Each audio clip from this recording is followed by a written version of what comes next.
people walking up a very high hill today will be bitching about that hill. They'll name the hill, I'm never climbing that hill, Mount something today, or whatever again. Yes? But it's not the hill that's producing the effect, it's gravity. Yeah? So everyone who went to Starbucks this morning, any cafe, any breakfast spot, not one person is talking about the effects of gravity on them. They're really not. You're not hearing, oh yeah, you're hearing their comments, oh yeah, me too, the gravity, yes, the left. It's really going against the left today more than the right. Oh, me, it's the right, No one's speaking about it at all, yet it's having a huge influence on the body all day. Your movements, going upstairs, everything. Yeah? All this stuff is gravity. It's nothing other than that. But we keep saying it's all these other things. The stairs, I can't handle the stairs anymore, or I can't go up that hill. But the main influence is gravity on the body. Yeah? So we're totally under its influence of the body, but very little awareness of it. The only way it can usually be produced is if you take someone's body and put it into an anti-gravity chamber, and then they get, by the absence of its effects, they get its influence. Yes? It's exactly what it's about. By the absence of its effects, then you really know what gravity is. You don't know what gravity is while you're under it, because you're always under it. Yeah? You know what gravity is when you're out from it. That's the whole same thing with the idea of selfing. I wanted to use the terminology. What I'm using selfing to mean is the act of being identified as a long-lasting, independent, separate entity. A thing. The entity represents the thing. Long-lasting says we got a lot of time here. And independent means there's no other thing like this thing. This thing it's totally absurd if you just break it down. It really is. The whole foundation of the story we're mostly living is totally based on incredible, insane assumptions. Really, they don't hold any water under investigation. So that's the meaning I use when I say selfing. It's a mental activity that produces the sense of being identified as a self, and it's a verb. Identification as a self. Not self isn't a noun. It's an act the mental process is doing. It's in the act of identifying as a self. That's what it's doing. How? By listening to the thoughts in a certain way that I'm the thinker of them, or they're about me. How? By feeling the feelings as I'm the feeler of them, or they're my feelings. Yeah? When the mind's in that position, what that position is being used to do is to produce the identification as a self. Yeah? So the thoughts are facilitating the mental process to complete its idea that you're a self. Yeah? By listening to the thoughts, listening to thoughts under these two relationships. Either they are my thoughts, like I'm doing them somehow, or they're about me. Yeah? And the only way the thought system can think about you is really as a body. If it thinks about you in the two realms where it's always about, the thinking only happens now, but what it's about when you're usually thinking is the past and the future. It's always rooted there. Yeah? So the thought system that we're listening to, like K-Paul, the flagship, or K-Hiker, or K-Chris, it's the flagship. It's like, instead of Clear Channel, it's Unclear Channel. It's a giant franchise, and it's broadcasting this idea of me, and all the separate stations think they're a unique, independent, separate station. They're all used, but they feel they're a me. That's produced. That feeling is being produced. That feeling is being produced. The you is here, it's appearing, but the you is used to sort of represent that there's a me somehow, that the body's mine, or I'm in the body, and it's this little me that thinks it's the doer and the haver and the thinker and the feeler and the mover and the shaker. Yet, its dilemma, as they found out in alcoholism, in AA, its dilemma is that it's powerless. It can't make people do what it wants usually. It can't have things go the way it wants to go. It doesn't have any juice, and it's always running into that frustrating reality and getting very upset. Yeah? Maybe the civilization, and you've been socialized to keep the upset down, but you're fucking pissed off usually that you're not getting what you want. Or you're in a lot of anxiety that you may lose what you have. Why? As a me. Yeah, as a me. So here's this mental process. It's presenting this verb that you're self. Yeah. So it's taking mind, which is an unbelievable possibility, and it's affixing mind to the idea that it's a body. Yeah. A long-lasting, independent, separate thing. Now that body, it will recognize that you have a body. This is a you, this is a you, this is a you, this is a you, this is you. I will never see you as anything other than a you. Yeah? Yet all of you will not see me as anything other than a you. My whole life. It's never going to change. You're going to see me as you. Oh, there you are. Yeah. As long as I seem to be outside, I'm a you. Yeah. Now, the you, when it's felt here, in its mythical insight, it's me. Yeah? It separates me from all the other yous. Yeah?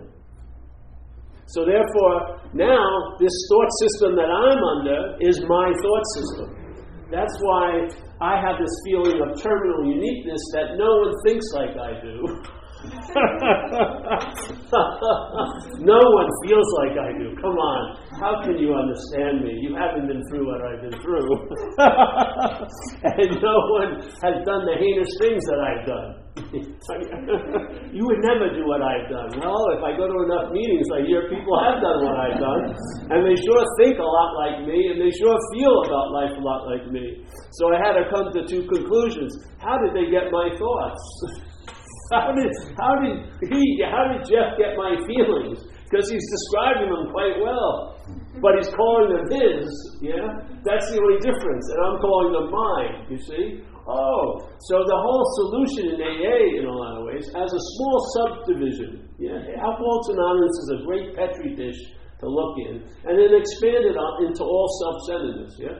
So in AA, you'll go to meetings, and I've gone all around the world, and I've run into a lot of people who have my thoughts. And then I realize, how could they be mine if you have them? How could they be homegrown if everyone in this room has them? How can they become my little plot of a garden if Jeff has them and everyone has them? Well, how can these feelings be mine? So finally, one of the most insane assumptions is under question now. Yeah? Jesus, so these thoughts that I am giving the power to drive me crazy, these thoughts aren't mine. And what you realize, how the power to drive you crazy is given to the thoughts is through the mind. You're identified as the thinker, or you're identified as the object of the thoughts, and that's what gives them so much meaning. Because you can have the same thoughts, and I recognize it as yours. Those thoughts have no ability to influence my event right now. But if the same thoughts are held as mine, they do. Where does the power come from? The thought or from the mind of the thought? It comes from the mind. Yeah? Our mind is giving everything the meaning it has, and a lot of meaning has been given to thoughts, feelings, this and that, over the bridge of my thoughts, my feelings, my actions, my property, my money, my. The meaning is totally different when you look at the word money than when it has the word my in front of it. My money means so much more to most people than money does. Yeah? It's my money. So money, I'd love to see people have money. My money? No. I don't want any of you to see my money. But money, I hope everyone has money. But no. Time, yes. Get tons of time, but no, I don't have any time for you. You know? My time is very valuable to me. You see? It changes everything. Recognize it. That's happening all day. Most feelings are preceded by they're yours. Most thoughts are held by they're yours. Most actions are definitely taken to be yours. Yeah? Even in AA, when you come in AA and you realize, once I drank and started using, all bets were off. Yeah? The belief that my actions are still so strong that you still produce guilt and shame for the behavior you were in while you were using. You don't get the relief the program offers to see that you were powerless over alcohol. It's sort of like you're dancing with a gorilla. You're going to stop when it wants to stop. Yeah? But the tenaciousness of the belief that you're the thinker and you're the doer is held even after you get recovery from alcoholism. You're still not getting recovery from that. Yeah? Because that's prior to alcoholism. That's called self-centeredness. That's the original disease, is self-centeredness, extreme self-centeredness. Everyone seems to be saddled by the same navigational system, self-centeredness. And it's a perfect definition. The system is centered on self. It's centered on this premise that you're a long-lasting, independent, separate entity. That's where the relief lies. Question that. That's the premise of the whole system. The whole system is taking you as a long-lasting, independent, separate entity. Every thought you've ever had about you in the past was not you as a spirit, it's been you as a body. Every worry and concern you're having about you in the future is you as a body. What's going to happen to me? The me is pictured as a body. What happened to me 5 years ago? How could I say what happened to the spirit 5 years ago? Because nothing happened to the spirit 5 years ago. And nothing's happening to the spirit now. And nothing's going to happen to the spirit. What's going to happen is what's going to happen to anything is going to be happening to a thing called this you. But the thing has been crowned me. That's the freaking dilemma. You don't see the connectedness of all of us because you think you're different from all the other yous. You know? Why? By the simple idea, me. Like a little tiara, me. Or a crown, me. And then from there the head plays God. It can't play God on everyone, but it can damn well play God in your head. It can ruin a freaking day. When the day has all the possibilities of being great, you'll have a terrible time. Usually produced by thoughts. Usually produced by they're yours or they're about you. You're a fucking loser. They're going to find out by at least 12. So let's just get a coffee and go back home and watch 8 hours of Homeland or something, or movies. You know what I mean? Let's not get anywhere near any possibilities of me being right about how I feel, because I know I'm so right about how I feel. I'm a fucking loser. You don't see it? If you don't see it, you're looking from it. And if you're looking from it, you're fucked. One way or the other. Nicely fucked or really rudely fucked. But you're still going to be fucked. Yeah? It's like the gold chain or the iron chain. You're still chained. You're still bonded to the idea of being a self. Yeah? And that's where the relief and recovery is. It says, the alcoholism is nothing compared. It says, please relieve us from the bondage of self. It's not, please relieve us from the vodka. No, it's the bondage of self, because the bondage of self is what's producing the huge urge to drink the vodka and get relief from that. Yeah. And so you take the alcohol and drugs away, you'll find something else if the self is in place. Gambling, spending money, shopping, having inappropriate sex, all this stuff, pornography. Your mind's going to go in an addictive manner looking for some relief once again. That's a form of slavery. Yeah. So this whole idea of selfing, if you see it as an activity, and this is what happens. People, they hear this the way this is presented, the selfing. Yeah? So they call me up a week later or they email me and they go, "Oh, Paul, I just wanted to tell you I've been selfing all day today." All right. See, that is not the way they're using it as a pointer. That's pointing to the production of the product. The feeling of being the one who's doing the selfing is the bondage of self. The feeling of being the one who's doing that is the bondage of self. And then there's another quote. Selfing's been driving me crazy. All right, that's another thing. Now you're the victim of the selfing. Now selfing is it's being done to you, as if you're just a fucking innocent bystander, and this giant truck of selfing came on the sidewalk and ran you over as you were giving money to Goodwill or something. I was so good. How could this possibly happen to me? Yeah. So you see it, just see it, and then see, because the thing is, everyone's awake, but what are you awake to? That's the dilemma. What are you awake to today? Are you hyper awake to the thoughts you're having about yourself and others? That awakeness, that's going to use the awakeness that we inherently are to produce a sense of sleep. Yeah? It's going to use the exact thing that's your freedom to bond you with. Yeah? So everyone's awake, but it's what you're awake to all day. Yeah? Are you awake to the same old fucking advertisements of the head, nothing's going to get better, yeah? Or are you awake to new possibilities? Yeah? Most people are awake, they wake up and the selfing's on their main screen. Yes? It's selfing. It's pontificating how the day's going to be. What did you do last night? You didn't have a good sleep. It wasn't there to know anyway. Oh, you didn't have a good sleep last night.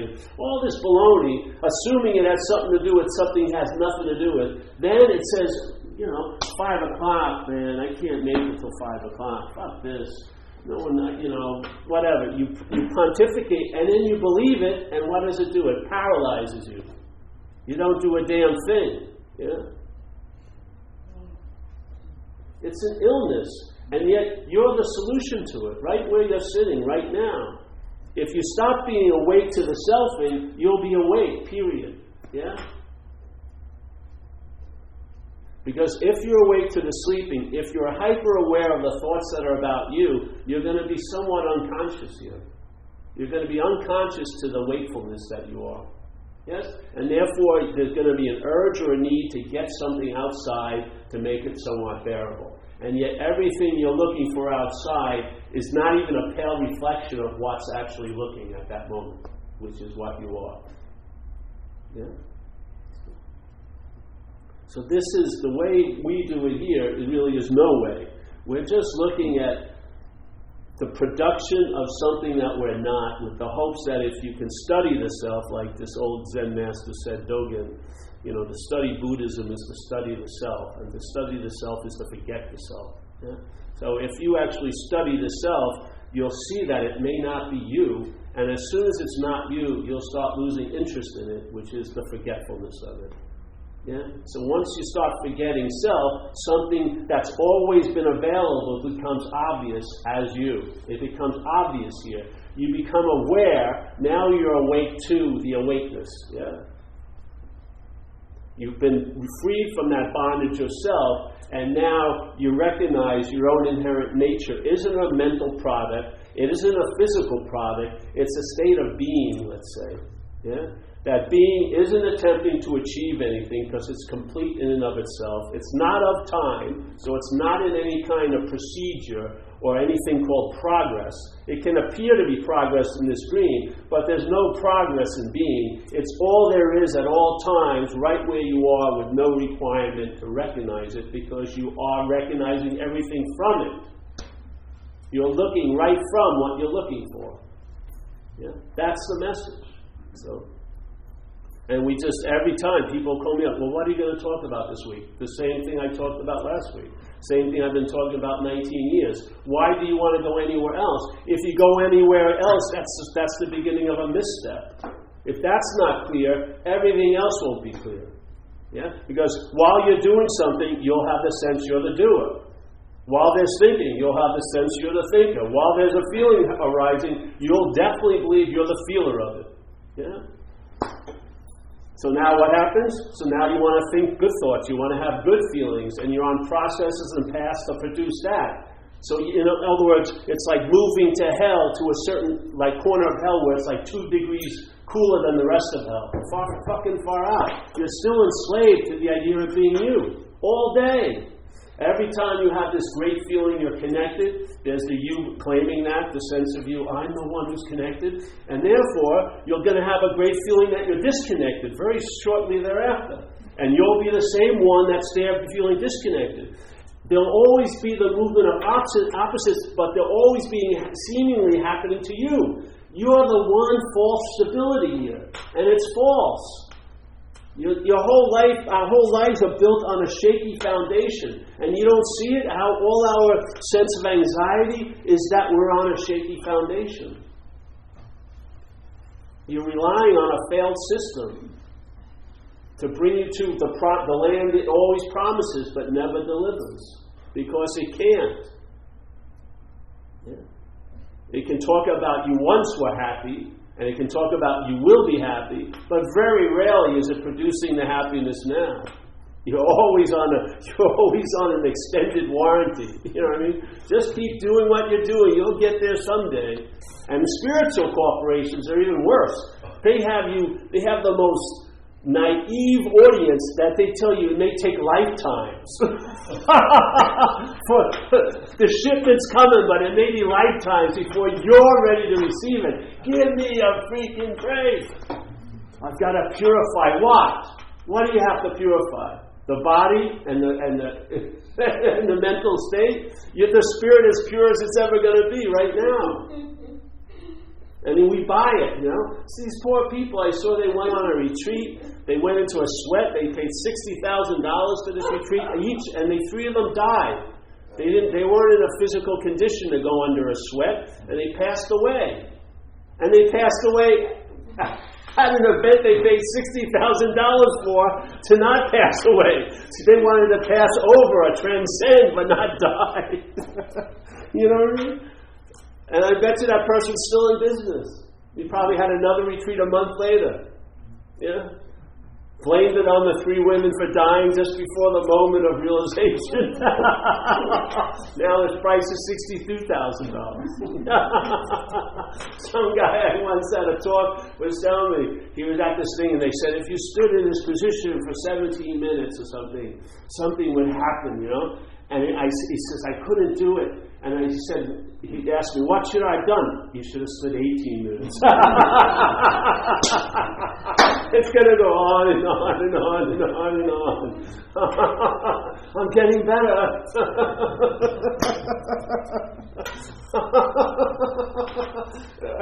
I really believe it's happening.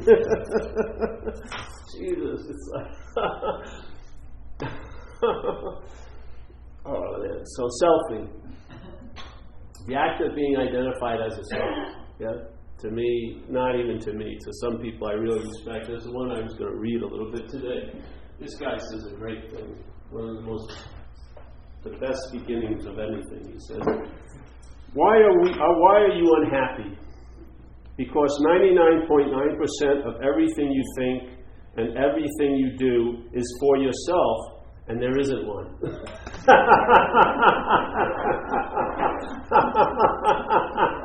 Oops. So let's say you put 99% into something, and then you realize you may not be that. It's going to be very difficult to give up all that stuff you've done. Yes? You've got all those fucking belts from the spiritual notary public, you know? You've been notarized as a great semi-enlightener or whatever. Now you're seeing it's all for naught. You know, it's going to be very difficult. The mind is going to be clinging very heavily to the identification that it's grown through all that activity. Yeah? It's like we said it with this story in recovery. They have this thing, the statement of being convinced, which means to believe with certainty that self, manifested in various ways, is what has defeated us. It's a beautiful statement. Yeah? Self, as a small little sense of being a someone, manifesting in various ways is what has defeated us. Being convinced of that, what are we going to do? We're going to look at its common manifestations. So in recovery, we do a process called inventory. So what we're going to inventory is, and it starts the next paragraph, resentment. So most people think the resentments are theirs, yes? But it's making a very clear statement that the resentment is a manifestation of self in one's life, yeah? Self, manifesting in various ways, is what has defeated us. Now that we're convinced that, right, we're now going to look at self's common manifestations, and then the next paragraph starts with one of the common manifestations of selfing, resentment. Yeah? Which means to refeel, which is perfect, because self is all about the past. That's all it is. The feeling of being you has to be remembered. It's remembered by thinking about you as a body in the past, and the remembrance happens now. And it's remembered by worrying about you as a body in the future, and then the remembrance of that body in the future happens now. So you're remembering self all day through the thought system. So you're re-feeling, you're rethinking, you're rehashing, you're re, which means to do again. That's the whole selfing. Yeah? So, all right. Common manifestation, resentment is the number one. Most people I've met, they keep saying that they're resentments. Okay? It says very clearly they're not. They're expressions of self, and self is what has defeated us. And we're the us, and self is like a foreign installment. Yeah? This foreign installment has taken over all these different yous, and now there's an extreme sense of me there. And from that me, yeah, you're looking out at this world, seeing what you can get and what it may take away from you really want. So you're in a sort of an anxious state most of the conditioned time, in that state, yeah?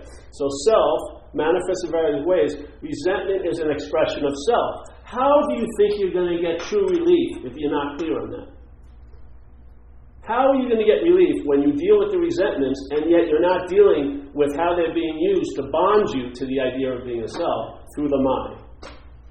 Fear. How are you going to get real radical relief from it if it's seen as your fear? Yeah. The fear now has a very important meaning to you. It's not very easily let go of by the mental state called selfing, because it's using the fear to enforce its sense of being a self. So it's like, you think like, oh, it'd be great to get out of fear, but not in the agenda of selfing. It needs the fear to keep itself going. Yeah? Because it keeps you contracted, and you get relying on its thought system. You see? So everyone says, why would you put up with this? And then why have you been putting up with this? Because there's something outside your control that's happening, which is the identification of self needs fear to keep the identification of self going. And one of the ways it keeps it going is you want to get out of it and you can't get out of it, which produces fear about that. Yes? It's incredible. So here, all right, so now you see it, fear. If you see this fear as an expression of self, then you can take a clear, honest, business-like inventory and see what doesn't work. All right. And hopefully, when you look at resentments and fears and harming other people in the pursuit of sex, it will point to how self has defeated you in your life, has used you for this act of being defeated. Yeah? And if you see that, maybe you'll have a real keen interest, not claimed or taken over by self, but an interest prior to the selfing. Hey, I'm done with that. Yeah. Now you don't need a tool to manage fear. You outgrow fear, because the fear is having a chance to grow in you as a petri dish through the mind. Through the act of, this is my fear, these are my resentments, these are my things I've done. The my is the bonding agent. Yeah? It's bonding us now. The bonding didn't happen 30 years ago in Ohio. Yeah? And you've got to find just one unique spiritual locksmith in Tibet to let you out. The bonding is a mental activity being presented all day. It's telling you that you're a body. It's telling you that you're a historical figure. It's telling you this and this and this and this and this. And now, it immediately, as soon as a thought arises, it triggers the mind. I'm the thinker of these. These are all my thoughts. Now, these are bad thoughts. I can't share this with anyone. I had a thought about drinking, and I'm totally crazy. There wasn't your fucking thought about drinking. It was a thought about drinking. That's it. Immediately gets claimed, and now it's a giant, and then you're calling tons of people. I had a thought about drinking. Give me a fucking break. Go help someone else. Just the obsession with self is rampant. It's just rampant. All the idea of getting out of self can be construed as an obsession with self. That's the fucking, this disease leads to another disease. Yeah? The other disease isn't truly relieved from when you get relief from this disease. This disease is inherently intact. All this, every step through the program of recovery, it's totally intact. There's still a galvanized feeling of being a long-lasting, independent, separate entity. You're a better version, and you're better for everyone else, and that's great. That's cool. But the possibility can go farther, if you like. Maybe you get to the exact nature of the wrong, which is identification as. The exact nature in the wrong is that you have resentments. That's the lie. The exact nature of the wrong is you're identified with the idea that you're the resenter. That something was prior, in front of the resentment that now has it attached to you as the resentment. Yeah? In front of the fear that now has it attached to you as a fearful person. That's the bondage. The bondage is there. You're not here. That's how that facilitates the bondage. The resentments and the fears and the actions being used by the mental process facilitate the bondage, but that's not the exact nature of the bondage.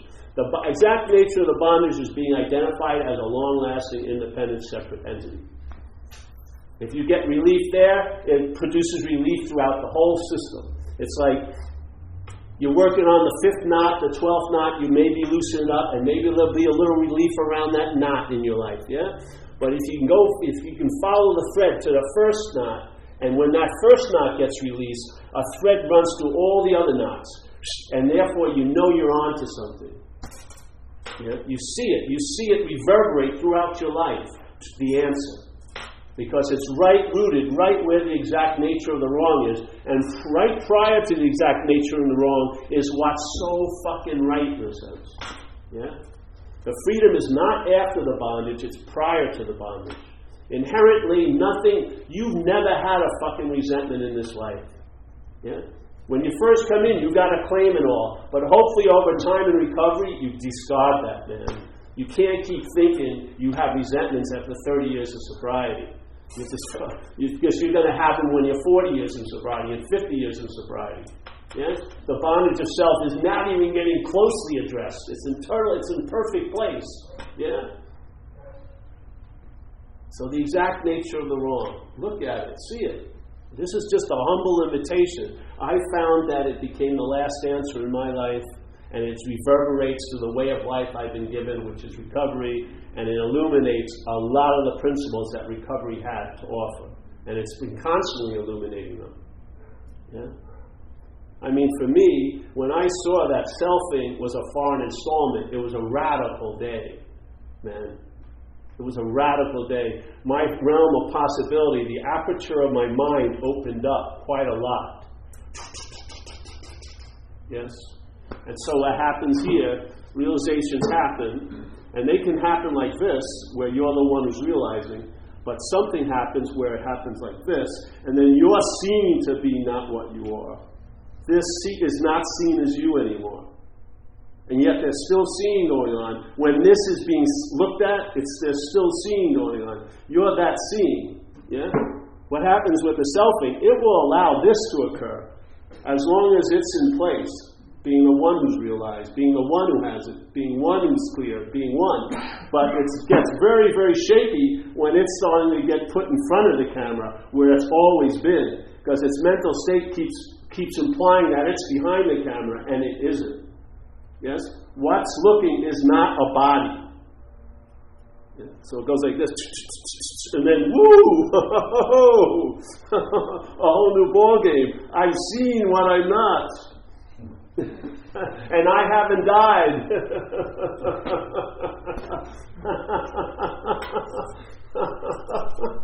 That's it for me. That's it.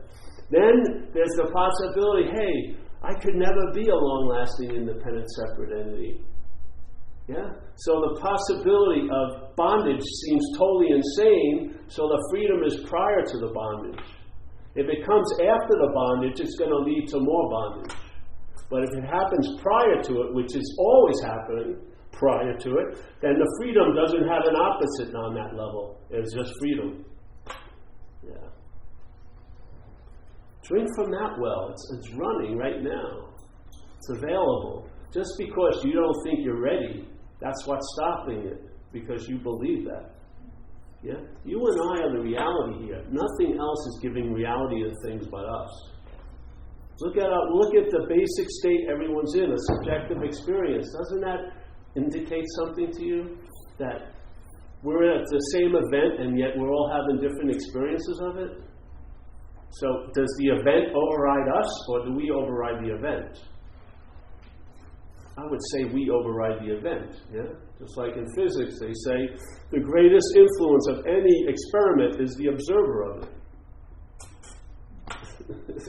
We're the reality. And we're lending that reality, in a sense, through ignorance, from this thing to other things. And now those things have the ability to really affect us as this thing. Yeah? Yes? Have you seen it? Take one event, two different kinds of the same event. A woman I know leaves me, who I've had intimate relationships with, casual and everything like that. I get over it maybe in a couple hours. A woman I know leaves me, but she was signified as the one, the fairy princess. Yeah. Now when she leaves, which is exactly what the other lady did, it's catastrophic. It's like the end of life as I know it. To a point where this happened with my friend. He was in Australia, and he had this beautiful girlfriend, and he wasn't paying much attention to her when I was there. Then finally she left, and then he calls me up. The day he has a realization, the day she left, that she was the source of all his happiness.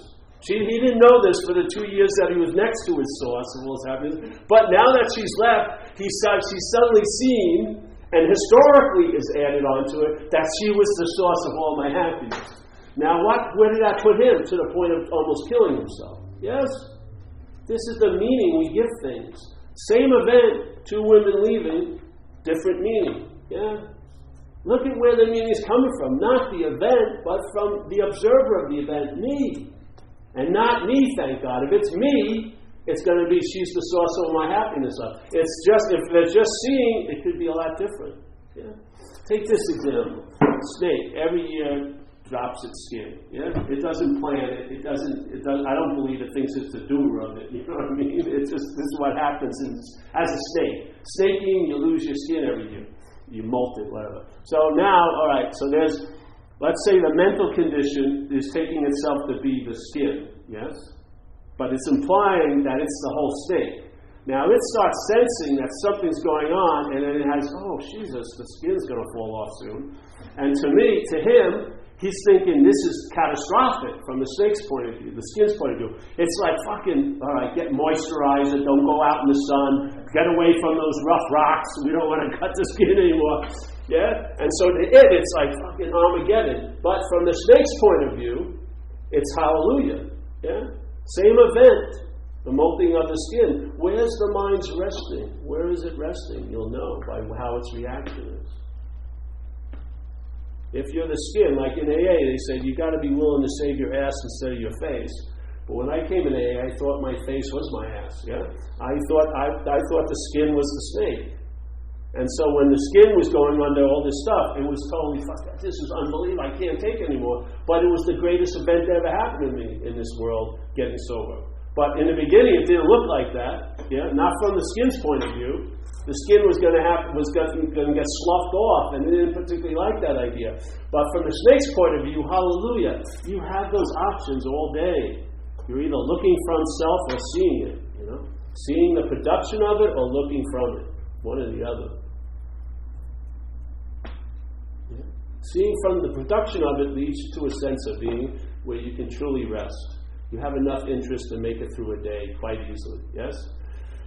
If you're seeing it from selfing, that's a form of looking. That's a blindness to what you are, basically.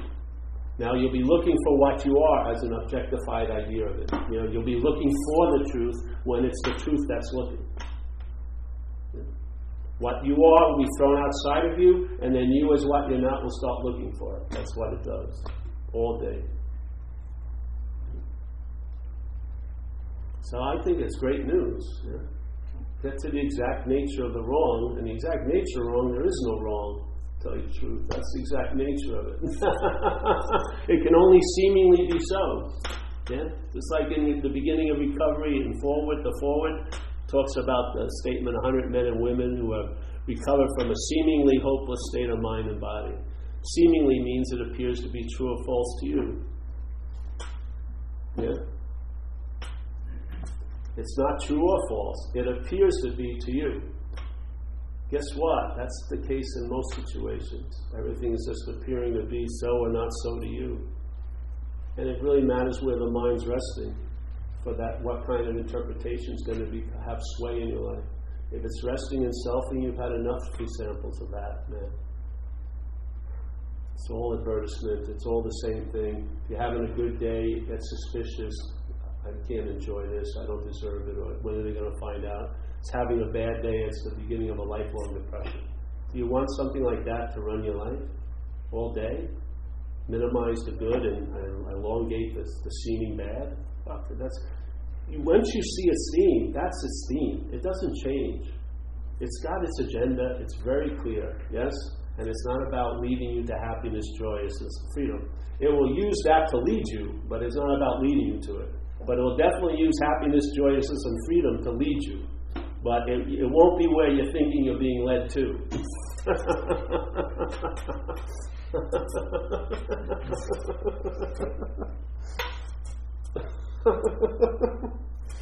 Yeah, man.